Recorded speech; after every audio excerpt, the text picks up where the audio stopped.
Cool. All right. Welcome, everyone, to another episode of the Diverse Podcast, the number one careers podcast in the world. And that is a fact. Today, I'm with Klaudia from SMG, Science Museum Group. Klaudia, do you want to kick things off by introducing yourself to the listeners? Of course. Hello, everyone. My name is Klaudia Khalouf, and I am half Polish, half Syrian. I moved to UK in late 2015, and I'm currently employed as an assistant talent acquisition partner at Science Museum Group. Awesome. And lovely to have you here today, Claudia. And I think it's going to be a really interesting conversation.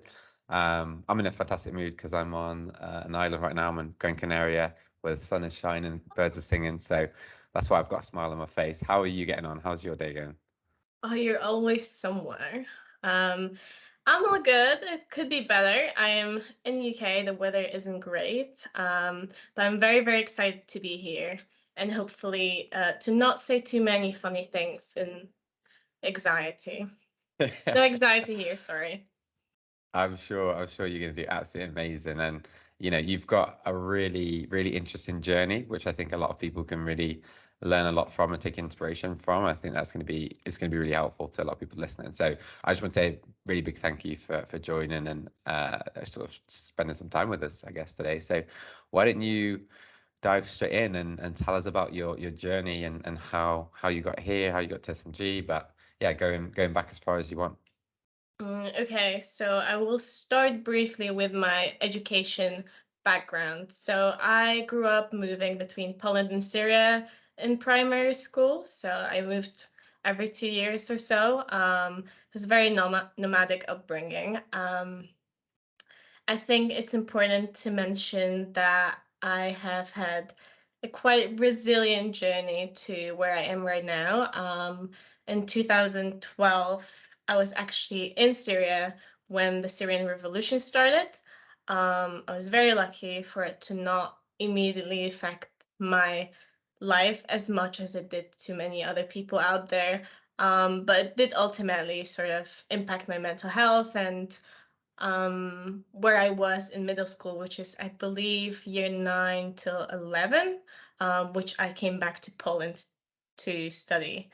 After that period, I moved to England as I said, late 2015. I moved here with a non-speaking parent, my mom, and my cat. He also doesn't speak English. That's So good. there That's was fortunate. That might be a little bit, not sure if that would be as easy to get the cat in if it was speaking English, but yeah, do continue. yeah, he was no help. Um, well, in terms of my education. But on a serious note, there was just a lot of independence needed from me to get myself in education and to continue learning and studying, which I'm very passionate about. I'm a very curious person. So moving here, I actually moved too late to join college, so I had sort of a gap year in which I enrolled to an employability course at a YMCA. It was very different from what I was used to, and um, it was interesting to be outside of the standard educational system. Um, Later on, I realized that there's some incompatibilities with my what's the word? With your academics? Qualifications, Yeah. yes. Polish qualifications to apply to English college. So I wasn't able to enroll to A levels, and I was offered level 2 BTEC course. I started on a travel and tourism BTEC course, and I was then moved to a level 3 course within like a month or so in business. Uh, and then I did, well, at that time, I realized that actually my passion and sort of what keeps me curious about life is in art and design. So I have moved to do BTEC in art and design. I have currently 5 years of art and design educational background. I did it partially because I am, in my essence, a creative, but also because um, with resilience, you sort of have to understand your capacities, and I definitely did not have the capacity to learn business at that time. I think right now I could, but at that time I didn't. And art and design was the path that got me where I am right now, which is very good. So sorry, I rumbled a Awesome. bit. No, I love it, love it, and it's amazing you found something that you're really, really passionate about. And I know that must have been a really, really difficult, really challenging transition. Everything that you've just shared. I mean, do you think that's helped you really develop that sort of resilience and sort of an ability to sort of just go at any challenges? Because it sort of seems like, I don't know, when I hear stories like that, I just think, wow, I've got it pretty easy, in terms of like the challenges that, if you can kind of go through and do something like that, for me and some of the things that I've got to do on a day-to-day basis, that's not that difficult, right? So like, do you see it that way as well? Is that at all? Does that resonate? Um, as I said, I was very lucky to have had those experiences that are maybe bigger picture, quite huge. But at the end of the day, they didn't impact me as much as they could have. So I consider myself very lucky and grateful to my circumstances. I believe that everyone goes through their own challenges as well. I do think that being an only child and sort of having to be very hands-on and independent with pursuing education definitely pushed me to sort of be um, what's I don't know how to describe this, but basically in charge of responsible for everything that I do. Did that Mm. make sense? Yeah, sort of taking on like accountability and sort of empowering yourself. Yeah, yeah.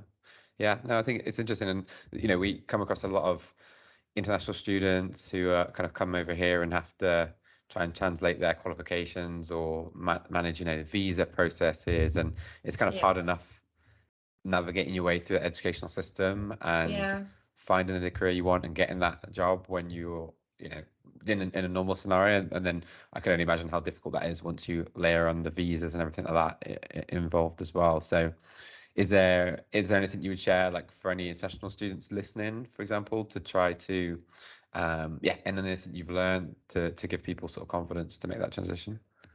I definitely sympathize with immigrant families and first generation students and children that are the English speakers in the family. I suppose I want to say that being in education and meeting people around and opening myself to reach to people that are also from diverse backgrounds, I've learned that it's so common to have had that experience of dealing and sorting out documentation and all that for your parents and for yourself, and to be that responsible person while you're, I don't know, 15, 16.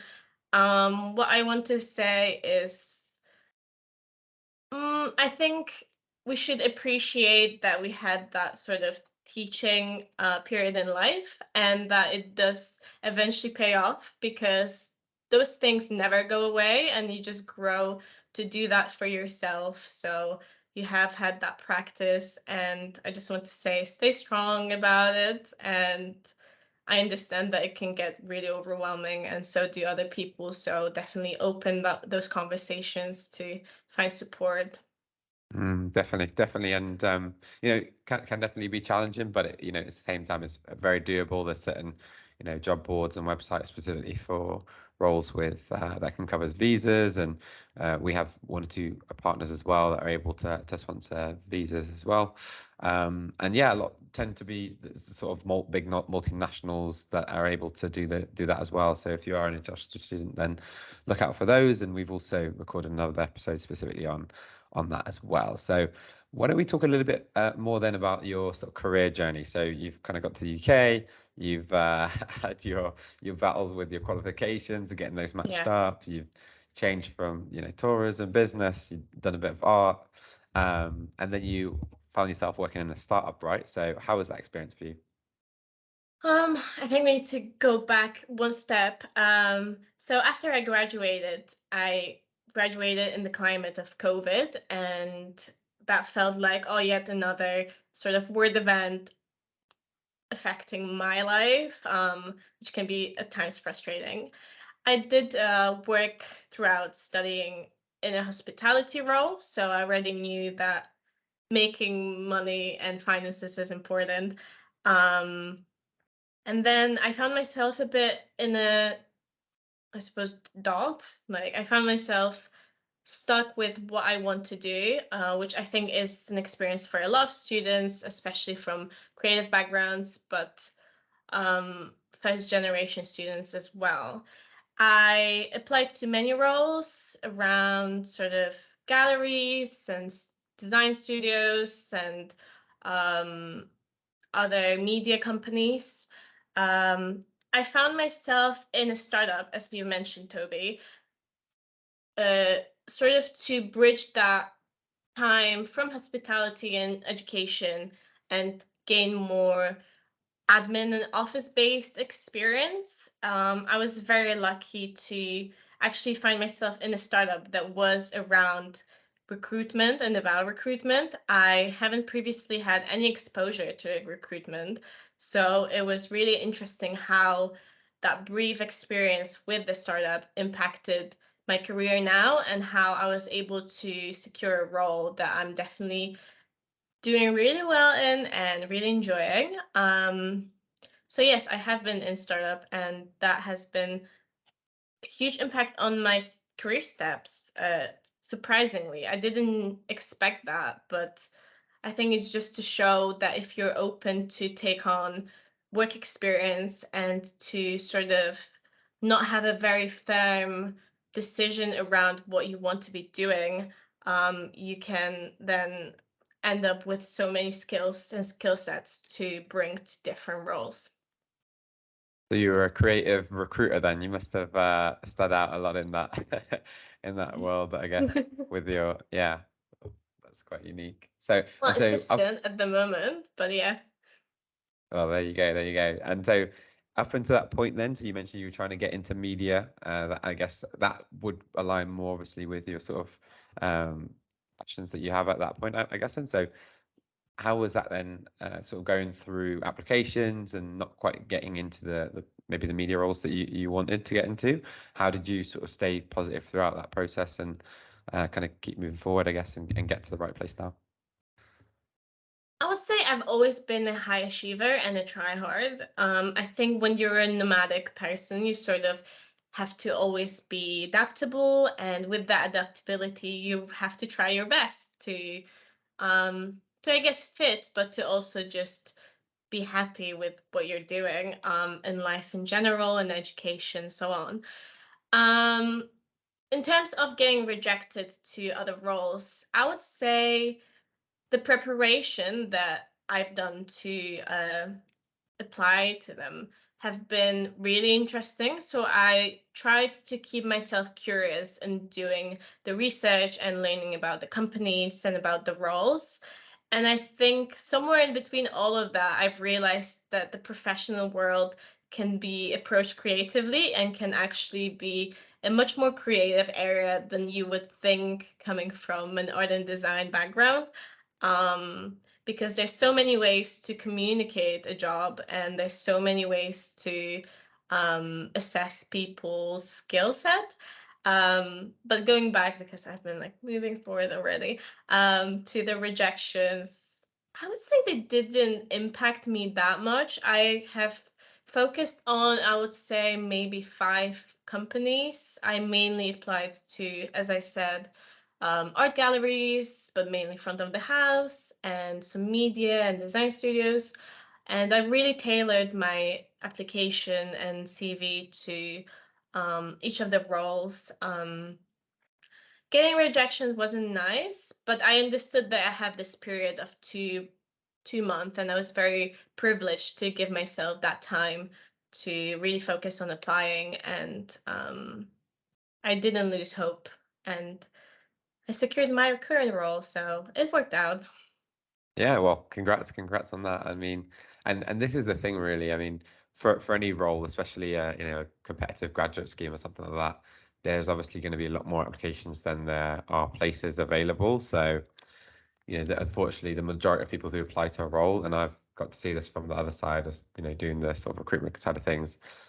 Obviously, a lot of people are going to be disappointed. That's only natural, unfortunately, just based on the statistics and that kind of thing. So, for me, I tried to almost like keep my mental state a little bit balanced. So, like, submit applications, but don't necessarily get thinking in my head, oh yeah, this is definitely the job I'm going to be doing. I'm going to be living here in London. I'm going to commute to Liverpool Street, and that's going to be my life. And then you get the email or the letter, and you find out, well, definitely an email now. It's not 1994 anymore.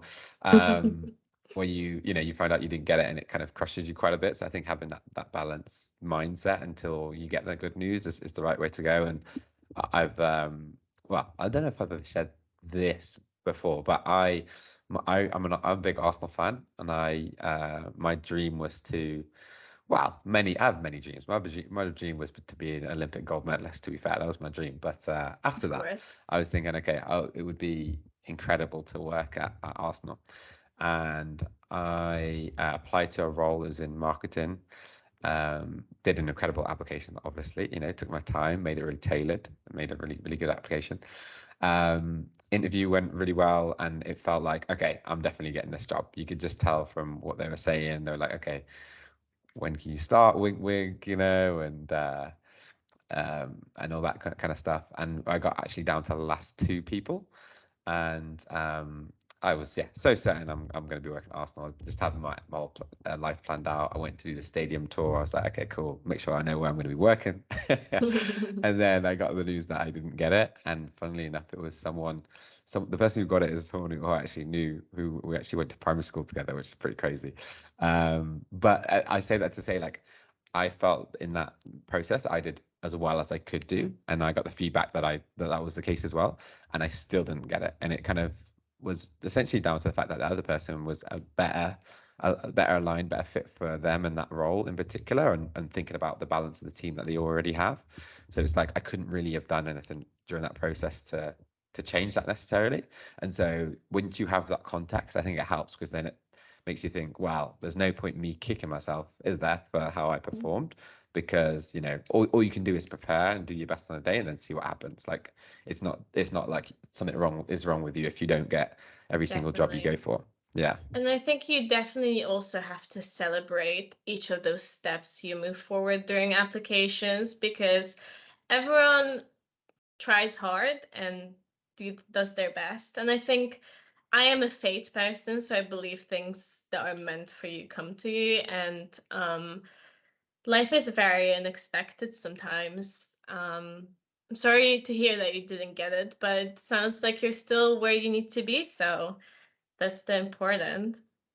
Oh yeah, no, I mean that's a good point. So yeah, that was all of these things that have happened for me. For me personally, I feel like I have the best job in the world. So I'll happily debate anyone on that. We can maybe debate that afterwards. And you're so right. Like, everything that happened up until that point for me kind of led me here. So I'm just like, yeah, so grateful for everything that's happened. And yeah, it's funny how things connect. And yeah, you don't really know that they're connecting that way until afterwards. So yeah, no, that's a really positive way to, I think, look at things. Yeah, interesting. So do you think, from your perspective, because I think a lot of young people worry about the fact that they've not maybe had the perfect trajectory so far, like they haven't got that Mm-hmm. perfect internship or that grad scheme, or I spoke to someone yesterday who was like, you know, on paper he looks very like process, like operational and like analytical and sort of like process driven, and that's what he's done a little bit, but Mm-hmm. he's also feels really, really creative, and Mm-hmm. so it's like these two like opposing worlds, and he's like, oh, I don't know what I should be doing. And a lot of people worry about that, but it feels like, well, what do you think about that? How do you feel? Well, I think you can bring all of the sides of yourself into the role that ends up being yours. I think there is no such a thing as the perfect sort of steps, because there's so many cases of people finding themselves deep into their careers and they're suddenly really not satisfied. And I think in the early careers time is really the moment for us to focus on exploring our sort of needs in terms of the professional world, in terms of what works best for us to work best. Um, so I think there's definitely always, sorry, there should always be that awareness that things won't go perfect and there is a lot of unexpected elements that could go differently. Um, I rambled here. No. No, I think that's a good point. Like, I think you're better off expecting things not to go as they're expected, you know? And Yeah. yeah, and I think And adaptability especially is a crucial skill. So I think adaptability. if you find yourself sort of in those situations where you need to adapt all the time, it means that you still have to do this work to learn to adapt better. But hopefully, we won't experience as much of that because it's difficult, and I can emphasize with that. But life is kind of a test, not to get too deep. No, that's fine. I have in my team Lola, she always tells me off because I'll like throw her in the deep end with something. Like we're about to do like a webinar with like hundreds of people on it, and I'll tell her like right before, oh, by the way, can you like, I don't know, play some music partway through? And she's like, what? Like, how are you just telling me this now?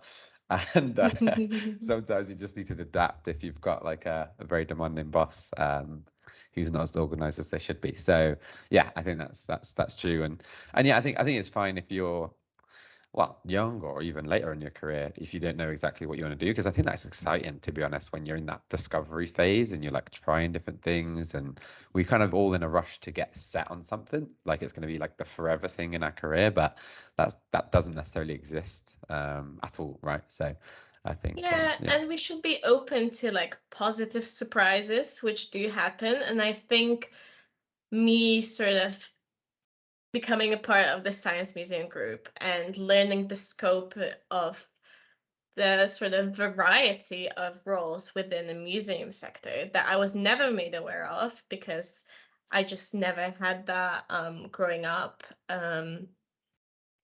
Was a very positive surprise that I can be needed within something that really is inspiring to communities such as museums and like culture sites. And I can play a part that I've never even thought existed. Um, so yeah, I think we should just stay curious about what you invest time in, whether that is job applications or your role itself, which again is very broad advice, but I think it ties to what we're talking about. definitely.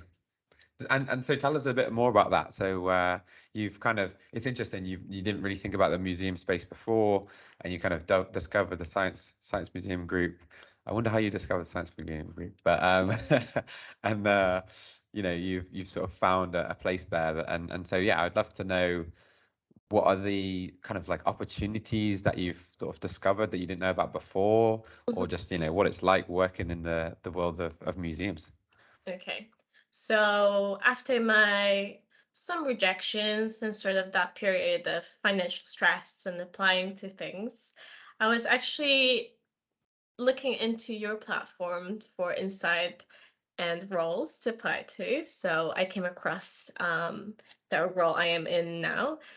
My application process was quite similar to most bigger organizations. So it's supporting statement questions, and you sort of write all of your work experience and educational experience if you wish. I think the key part of it is just to express your skill set as concisely and clearly as possible and to sort of maybe market yourself a little bit. But I think in current market, as a recruitment, well, talent acquisition team member, I can say that in current market, we actually are looking for that culture add. So we are looking for people to bring their perspectives to the role and to the company. And speaking to my manager about my application, because I had a little chat before this podcast to see what sort of stood out in my application and how did I get this role. I've learned that my answers came off very considerate and thoughtful, and really showed my ways of thinking. So it's true, I did put a lot of consideration into my application, and I did my research. Funnily enough, at that stage, I was actually Googling what's the difference between talent acquisition and recruitment. It's not big. But all I've And what else learned, did you research? What were the things that showed how thoughtful you are, I guess? I think I researched those terms. I researched the company itself. So Science Museum Group encompasses 5 museums and some collection centers. And I literally just clicked through all of the museums and learned a bit about them. I learned the scope of sort of the size of the company, and I was following them on their social media. Um, and I stayed in touch of like new exhibitions and such, just out of curiosity, but also I believe, it kept me interested in wanting the role, and that kept me engaged in both the application and my interviews. Um, so after I have done my application, which I think one of what I think was the strongest thing, element of my application was to express sort of my human focus, and how much I care to support their open for all strategy as a multicultural person myself. As well as a recent graduate, I already had similar interests to yourself to empower early careers people to recognize their sort of suitability to many roles and to push forward and not get very discouraged by rejections and so on. I have then been invited to an interview. My application process, well, my assessment process was 2 interviews online. One interview was just sort of the first one chat, and then the second one, I had a task to prepare. My task was around sort of social media, content creation, which wasn't very prominent element of my role description, but it was sort of something that they wanted to test to see how would I um, interact with that, I suppose. And there was 2 elements to the task, I believe, and the other one was sort of something around the role itself, more specific. Um, I've heard really quickly from my manager. I think 2 days after my second interview, she called me and she offered me the role. I was obviously so happy. I actually almost cried on the phone because at that point I was like 2 months into my job hunt, so I was very tired and I tried my best. And this is fun fact, I had my wisdom tooth removed the day before my second interview. So this is again to say resilience is important because sometimes you have to just do things. Did But you tell yeah, them in the interview that you just had your wisdom tooth out, or did you try it just like, okay, no, yeah. I did let them know prior to the interview as well, and prior to the extraction, just to make sure that if worst comes to an end, I could be like, sorry, it's like way too bad to interview today, which I wanted to avoid because I didn't want them to have to reschedule and stuff, which is totally okay, and people should be doing that if they need to, but sometimes you don't want to when you're impatient like me, which I'm not, but maybe sometimes. Um, Anyways, it wasn't too much to sort of overcome. I actually didn't have much pain, so it was all. There we go. There we go. Awesome. Well, 2 months in, keep going. That's the big lesson there. And then so now that you're in the role within talent acquisition, it was quite funny as well when you messaged me about roles, and I didn't realize Yes, that you're now part of the talent team. So that was kind of like a cool sort of full circle moment for me as well. Um, sure. so what is life like working at the Science Museum Group then? What can you share? Mm, I want to also mention that with my choice to work for Science Museum Group, I think I haven't actually expanded on that, was around the fact that we have those core values of the company. I think most of organizations and companies do. But the ones at Science Museum Group are quite compatible with my own values, which is something I think that is very important to a lot of young people, that we want to see ourselves in roles with purpose, and we want to, put our energy into something that is compatible with our sort of points of worldview, right? Um, so I don't want to like recite them, but some of the core values are think big and ignite curiosity, which is definitely something that I agree with. I think as a creative and also just as a person that I am, thinking big is very important, to always have that bigger picture, to always push for something bigger and better and improve.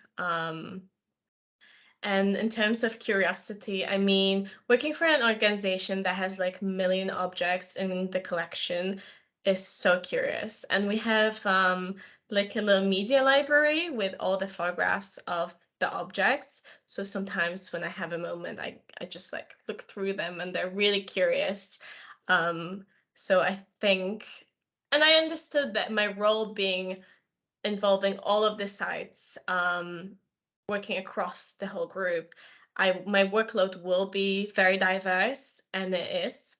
Um, I think what gives me the most pride in working for the group is that whenever I am on site and I walk into the site, I definitely can see young children, young people, those like igniting curiosity moments when they look around, they're like, wow. And, our spaces do give the wow effect. And I think working for the organization and working from the museum is just really, really cool and very compatible with my personality. Yeah, that's awesome. Yeah, it's great to work in a place where people would say they love going, and you can Yes. see, just you could be working anywhere. So it's like, why not work at a place where I remember going to the Science Museum when I was a kid and just on a school trip, and it'd just be like the most exciting, day of the year. Like, so that must be really, really, really cool. Definitely. I'm a little Yeah. jealous of that. What would be if a friend sort of was asking you about Science Museum Group and wanted to work there as well, what Hmm. would you sort of say is, okay, yeah, this for me is why I would recommend that you work here. Applying. Yeah, yeah.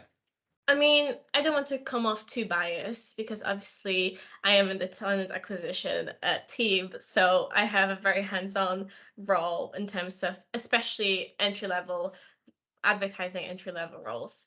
I would say, especially right now, we're going through opening up our roles to people. We have this very ambitious and aware sort of goal around opening up the museum to the communities the museums are based in. So we are aware that our workforce doesn't reflect the communities yet. So I think we are proactively working around bridging that gap. Um, so I think I would recommend applying to work at the Science Museum Group to people that are curious and to people that want to find themselves in roles they've never heard about before. Um, and also, we do really have very dedicated and passionate um, members of staff, considering the sector we work in, that is there for people to be learning and inspired and to spend time um, finding out new things. Sorry, I rambled again. No, Um, we love so sometimes we have a guest that doesn't really elaborate. So, that's good that you're going into details.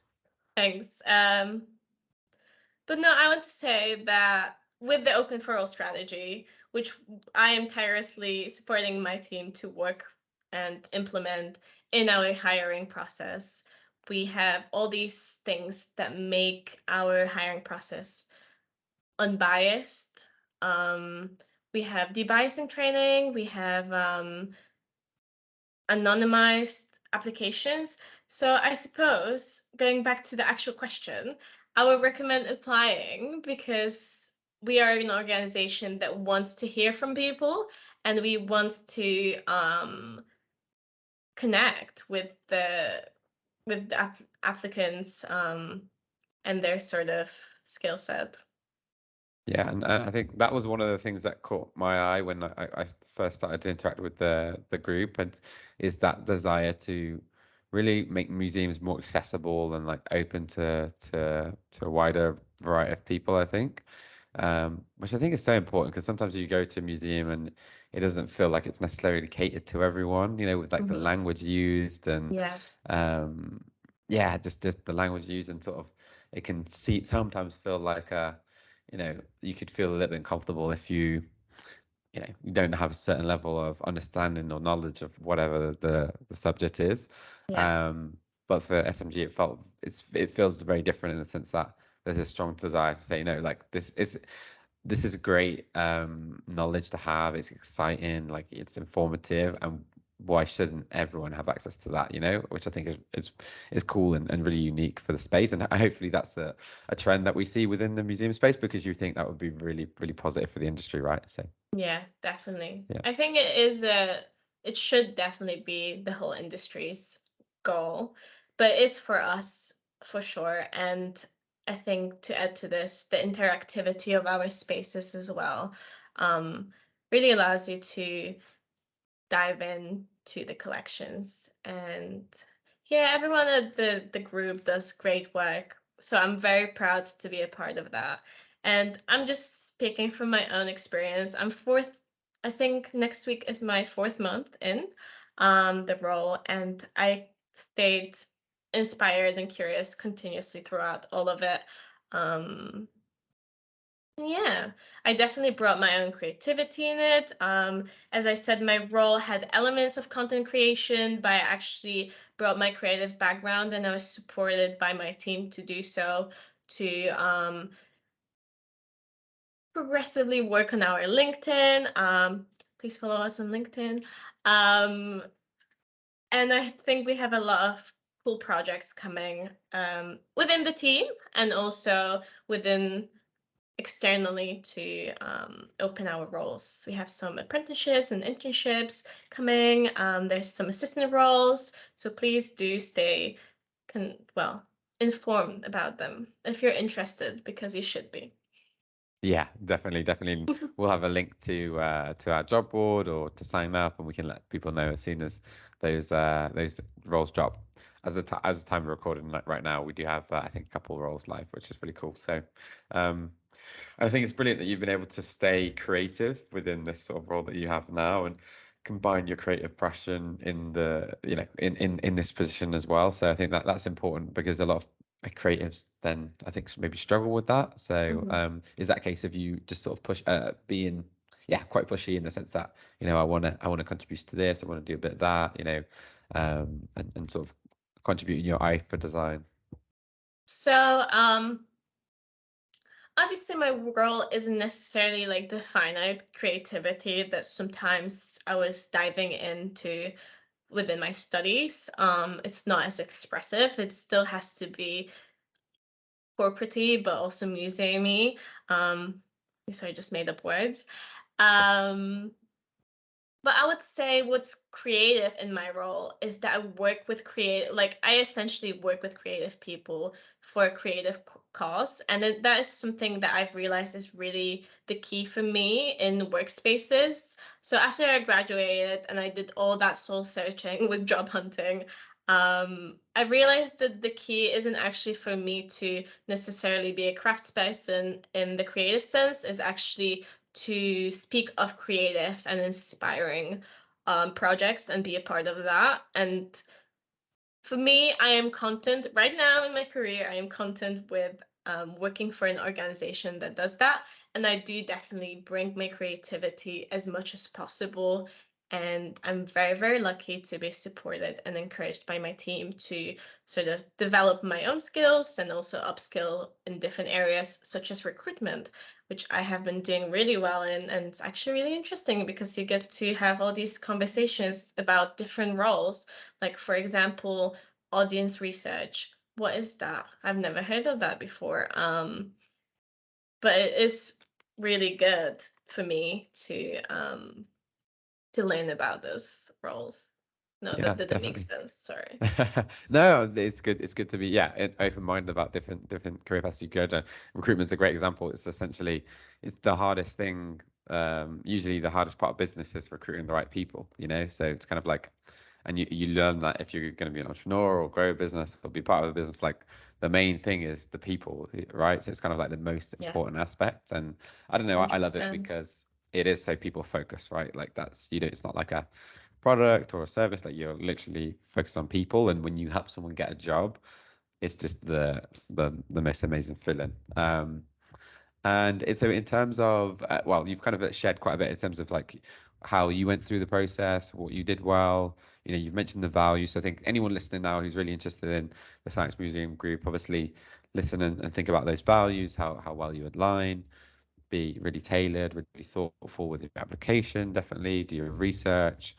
I think just try to, I mean, I would even go to the sites, right? Like, you know, if you can, like get to the museum and like understand the role as best you can in terms of the job 100%. description. Listen to this podcast 3 times, 4 times, however you need to. Is there anything else that you would share that is like, you know, we want people to be doing this to get noticed? Be confident to be authentic. I think it's very important to sort of meet the criteria of the role criteria, but I think we're moving towards that awareness from the recruiting people within the organizations, that they understand that actually we want to see people that are bringing something new. This is such a transformative time, just in general. So I think as long as you're authentic and be and honest about your areas of improvement and your strength, um, you should do fine. You should do very well, and just stay focused and confident and do your research and um, be open to what comes.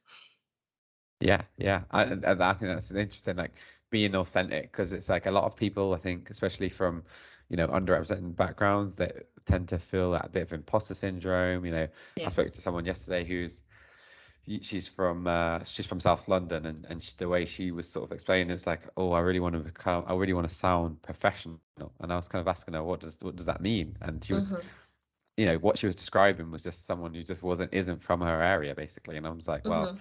you don't want to have to completely change your personality to try and fit in an organization. And you know, just because you don't sound like everyone else doesn't mean that that's not professional, right? So Yes. I think you have to be, or like, authentic to who you are. I think it's hard to change. I think it's also hard to apply in an interview if you're trying to be something different. You know, it's hard enough as Yes. it is, right? So you kind of just have to, I think that's the way people are successful, when Mm-hmm. they don't worry too much about not necessarily how you come across, but you know, just if you, I think when you start to worry about a little bit about how you come across, it's almost like you try and start to adapt and change yourself a little bit. And I think that's a Yes. slippery slope. Yeah. Yeah, I think you should sort of look past the preconceptions, is that the word?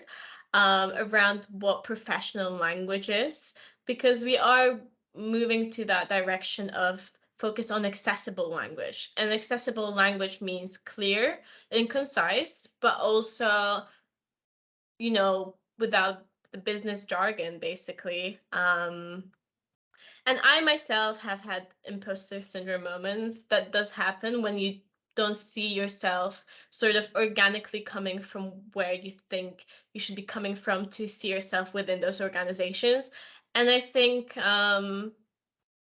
don't let that system overpower your ambition and your goals, because you know yourself that you're trying your hardest, and you know that you're spending probably more time researching and learning the language, than the other candidates that might have it easier. So I don't know, be compassionate towards yourself about all of that. Um, yeah. Love that. Yeah, I think we've hit on a, a full range of topics, and I think I hopefully really helped someone today. So, but is there anything we haven't covered? Is there anything that you else you wanted to share or mention for anyone who's listening just before we close out? I mean, I think we've probably hit on everything, but yeah, just want to give you the floor just in case. Mm, I think we did hit on everything. We hit everything. Yeah, we Yeah. did. That's what I thought. That's what I thought. Awesome. So, and if people want to find out more, they can obviously go over to the Science Museum Group website, check out the roles there, or you can also sign up at wearediverse.io, and we'll let you know about particularly early career opportunities, but there's going to be many more opportunities as well at SMG. And Claudia, I just want to say again, huge well done, first of all, for getting this role and getting into an industry that you're really enjoying. That's amazing to see. And yeah, thanks for giving up a bit of time now as well, because I think it really does make a big difference when we share these stories and help people, understand things that maybe they've not really thought about before. So yeah, well done to you, and let's leave it there. So thanks so much, Claudia. Thank you so much. Hopefully that was enjoyable to listen to. Good luck to everyone. Cool.